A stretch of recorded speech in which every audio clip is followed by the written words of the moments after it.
एक दिन धन्ना जाट के गांव में वर्षा हुई और जैसे ही वर्षा थमी, सभी लोग अपने खेतों में ज्वार के बीज बोने गए। धन्ना भी खेत में बीज बोने के लिए जा रहे थे। रास्ते में उन्हें 4 साधु संत मिले। जब धन्ना ने उन्हें देखा तो वह अत्यंत प्रसन्न हो गए। उन्होंने तुरंत अपनी बैलगाड़ी रोकी और उन साधुओं को ठाकुर जी का नाम लेकर प्रणाम किया। साधुओं ने कहा, भक्त जी, हम बहुत भूखे हैं, 2 दिन से कुछ नहीं खाया है। हम तीर्थ यात्रा पर जा रहे हैं और जीवन समाप्त होने की कगार पर है। भक्त धन्ना के पास एक थैला था जिसमें ज्वार के बीज थे और वह उन्हें खेतों में बोने के लिए लाए थे। उसने सोचा कि यदि वह बीज नहीं बोएंगे तो उसके बच्चे भूखे मर जाएंगे। यदि वह इन 4 संतों को भोजन नहीं कराएगा तो वे मर जाएंगे। धन्ना की पत्नी नास्तिक और झगड़ालू महिला थी। वह घर में किसी को भी भोजन नहीं कराती थी और धन्ना बैरागी के साथ भी दुर्व्यवहार करती थी। धन्ना ने सोचा कि यदि मैं ज्वार दूंगा और मान लो वर्षा नहीं हुई तो ये बाजरे के बीज व्यर्थ हो जाएंगे। चाहे मेरी पत्नी मेरी भक्ति और दान में बाधा बने, लेकिन मैं ठाकुर जी को साक्षी मानकर इन संतों के प्राण बचाऊंगा। ये विचार कर भक्त धन्ना ने ऋषियों से कहा, ये ज्वार बाजरे के बीज है, इन्हें खाकर अपनी भूख मिटाओ। भूखे ऋषियों ने वे सारे ज्वार के बीज खा लिए। उन्होंने धन्ना बैरागी को धन्यवाद दिया और चले गए। धन्ना की पत्नी बहुत क्रोधी और झगड़ालू थी और उसे डर था कि अगर धन्ना बीज नहीं बोएंगे तो उनके खेत वाले पड़ोसी उनकी पत्नी से शिकायत करेंगे कि तुमने ज्वार के बीज क्यों नहीं बोए, जिससे घर में झगड़ा होगा। इसीलिए धन्ना ने एक उपाय सोचा। उसने एक थैले में कंकड़ इकट्ठे किए जैसे कि ज्वार के बीज हो और बैलगाड़ी पर सवार होकर उन कंकड़ों के साथ खेत में पहुंच गया और कंकड़ों को बोने का नाटक किया। जब वह खेत में कंकड़ों को बोने का नाटक कर रहा था तो आसपास के लोग यह सोच रहे थे कि वह सचमुच ज्वार के बीज बो रहा है। काम पूरा करने के बाद धन्ना अपने साथी किसानों के साथ घर लौट आया। सबको यही लगा कि वह खेत में बीज बोने गया था, लेकिन भगवान जो सर्वज्ञ है वे धन्ना के मन की सच्चाई जानते थे। भगवान ने देखा कि धन्ना का हृदय भक्तिपूर्ण है। अब कुछ समय बाद वर्षा नहीं हुई।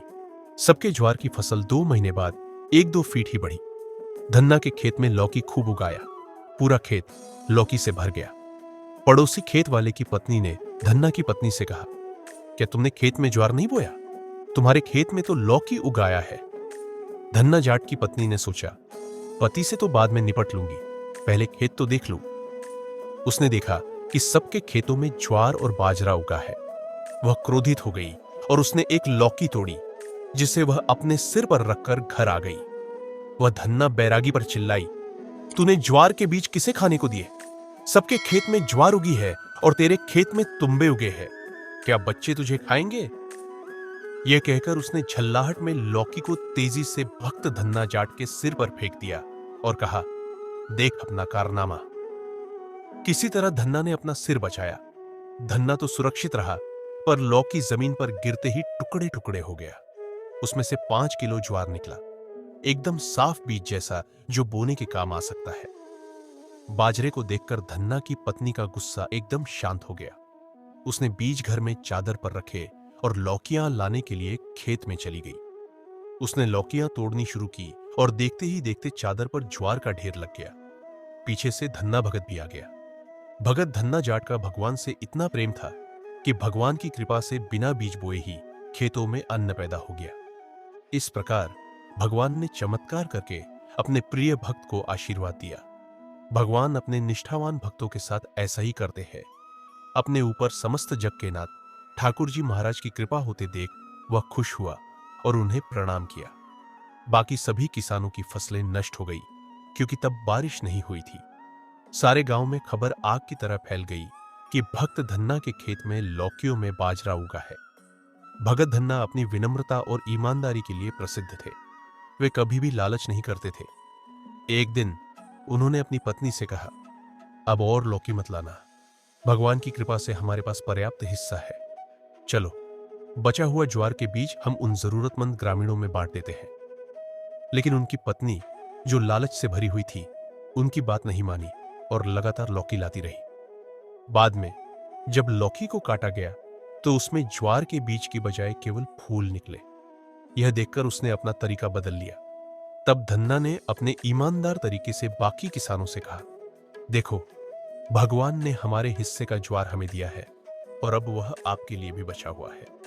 फिर उन्होंने हर ग्रामीण को लगभग 10-10 टीले यानी 4-4 क्विंटल ज्वार वितरित किए।